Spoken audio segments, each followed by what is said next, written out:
It is strange how love sometimes begins with silence, with something as simple as a slice of cake placed on a table. I used to laugh at people who said romance could grow in the smallest gestures, in the everyday tenderness of strangers. But I was wrong. The first time he left it, I thought it was a mistake. A slice of red velvet cake, untouched, sitting on the edge of my booth in that shabby diner on the corner of Main Street. No note, no explanation, just sugar and frosting waiting for me. I stared at it like it was some kind of joke, like one of my coworkers was about to pop out from behind the counter and say surprise. But when I looked up, I caught him tall, dark-haired, his leather jacket hanging loosely on his frame, those gray eyes watching me from across the room. He didn't smile. He didn't nod. He just looked, and then turned back to his coffee. That was the beginning. I worked the night shift at the gas station across town. The diner was my refuge, the one place still open when my shift ended at 3 a.m. A place where I could sit, let the fluorescent lights hum in my ears, and eat food that never tasted good but always felt necessary. And he was there, always there. I didn't know his name then, didn't know why he looked like he carried the weight of a city on his shoulders. But I noticed the way he sat, the way his hands fidgeted against the chipped surface of his mug, the way he never ordered food. Just coffee. Always coffee. That second night, the cake appeared again. Different flavor this time, chocolate. Rich, too sweet, something I would normally avoid. But again, no note. No explanation. Just that silent offering. I should have ignored it. God knows I told myself I should. But instead, I ate it. Every crumb. And when I looked up, he was watching me again. This time, there was a shadow of a smile at the corner of his lips. It was so small I almost thought I imagined it. By the end of the week, it became our unspoken ritual. I never asked. He never explained. But the cakes kept coming. Cheesecake, carrot cake, lemon pie, strawberry shortcake. And Iho had never been the romantic type, who had told myself love was a distraction I couldn't afford, kept eating them. Something about it felt safe. Something about him felt dangerous. Because sometimes, when his eyes caught mine, I felt this pull. Like gravity, like drowning. And I hated it. I hated the way my chest tightened. The way my hands shook. The way my body betrayed me with warmth every time he walked through the door. I hated it because I had promised myself I would never go there again. Not after the last time. Not after what happened with Evan. It wasn't until the 10th night that he finally spoke. "You don't even ask why," he said. His voice was low, husky, like he hadn't used it in days. I froze, fork halfway to my mouth, a piece of apple pie crumbling on it. "Why what?" I asked, my voice too defensive. "Why I keep leaving them?" I forced a shrug, trying to look unaffected. "I figured you had too much sugar and didn't know what to do with it." His lips twitched, almost a laugh, almost a confession. He leaned back in the booth, his leather jacket creaking against the vinyl. "Or maybe," he said slowly, "it's because I wanted to see if you'd notice me without me saying a word." And just like that, I couldn't breathe. There are moments in life when the air changes, when the room tilts and just know that you've stepped into something irreversible. That was one of those moments. I wanted to tell him to stop. I wanted to tell him I didn't need this, that I couldn't handle whatever game he was playing. But instead, what came out was a whisper I barely recognized as mine. "Well," I said, pushing the empty plate toward him, "you have my attention now." His smile widened, but it was a sad smile. One that carried too much history, too many ghosts. And I realized then that this wasn't just about cake. It was about survival. About connection. About something two broken boys found in each other at 3 a.m. in a rundown diner where nobody else cared enough to look twice. The nights went on, and so did the cakes. But now, sometimes we talked. Little things at first. Music. The weather. How the coffee here was terrible but somehow addictive. He told me his name was Daniel. I told him mine was Alex. And sometimes, when the conversations got too close, when the silence between us felt like it might burn, I'd feel his knee brush mine under the table. Accidentally, purposefully. I didn't know. But I didn't move away. And that was enough. But I should have known nothing stays that simple. Because one night, Just as he slid another plate toward met his time, a slice of coconut cream pie. Two men walked in. Rough, loud, the kind of men who carried trouble in their boots and bitterness in their laughter. They knew him, and suddenly, the entire diner tilted again. The men's voices boomed through the diner like thunder, cracking open the fragile bubble Daniel and I had built. They didn't need to say his name. I saw the way his body stiffened, the way his fingers clenched around the edge of the table. One of them laughed, sharp and bitter. "Well, look who it is.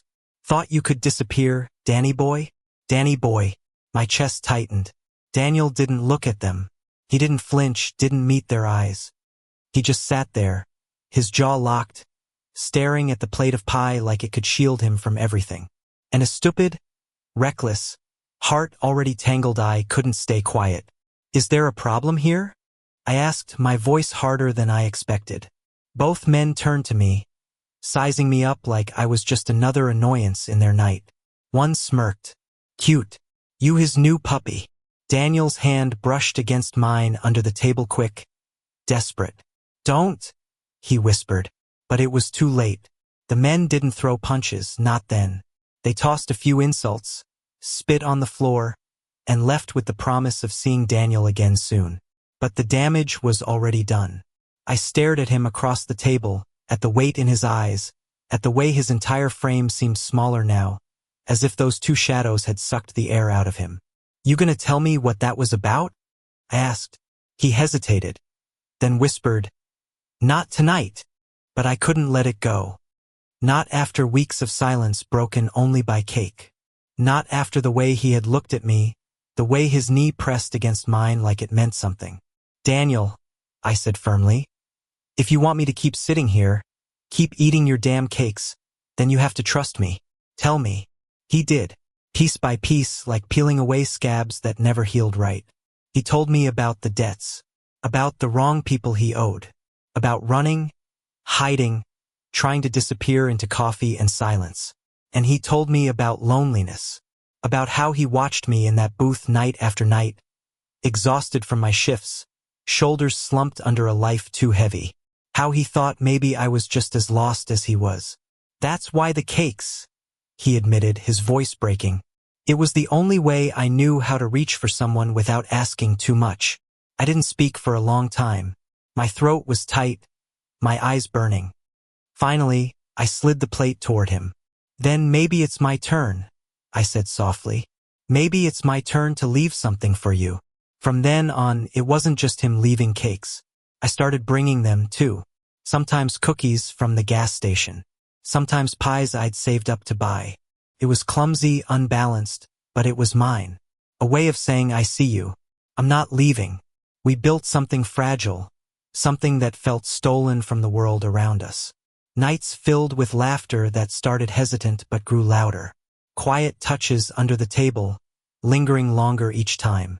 Glances that held too much meaning, too much possibility. But the shadows didn't vanish. Those men returned. The threats grew louder. And one night, Daniel didn't show up. The diner felt empty without him. My booth, my plate, the hum of the lights, it all felt wrong. I waited until sunrise, my chest hollow, fear gnawing at me. When he finally walked in 2 days later, bruised and limping, I nearly broke. "Jesus, Daniel?" I whispered, standing before I could think, before I could stop myself. I touched his face, my fingers trembling. He winced but didn't pull away. "They found me," he muttered. "I told them I'd pay. His voice cracked. "I don't know how much longer I can run." And that's when I realized it wasn't about running. It was about choosing to stay. We sat in that booth for hours, talking about everything we had avoided. About fear, about loneliness, about how the world wasn't kind to boys like us. And yet somehow, here we were, two broken pieces fitting together in the quiet hours of the night. "I don't deserve you," Daniel said finally, his voice low, ashamed. I laughed, though it came out wet and shaky. "You don't get to decide that." "I do." And before he could argue, before fear could take over again, I leaned across the table and kissed him. It was soft, hesitant, clumsy, but it was real. His hand cupped the back of my neck, pulling me closer, and for the first time in years I felt like I wasn't running either. Life didn't magically fix itself after that. The debts didn't disappear overnight. But Daniel started working. I started saving. We carved out a plan, piece by piece, dollar by dollar. And every night there was still cake. Sometimes sweet, sometimes bitter, sometimes messy. But always there. Always a promise. People whispered, of course. Small towns always do. Two boys in a booth, laughing too softly, looking at each other too long. But we didn't care. Not anymore. Because we had survived the silence. We had survived the shadows. And in the end, we had each other. Years later, when I think about the beginning, I don't remember the threats, or the bruises, or the fear that nearly swallowed us whole. I remember the cake. I remember the boy who slid plates across a diner table instead of words, who taught me that love doesn't always arrive with fireworks. It sometimes begins with frosting and crumbs and the courage to stay. And even now, on the nights when the world feels heavy, I'll find a slice waiting for me at home. Not in a diner, not under neon lights, but in our kitchen. A quiet reminder, a silent promise, that love, once found, doesn't need grand gestures. Just two boys, two hearts, and a plate of cake passed back and forth until forever. Thank you for listening. Don't forget to like and subscribe to stay updated with the latest videos.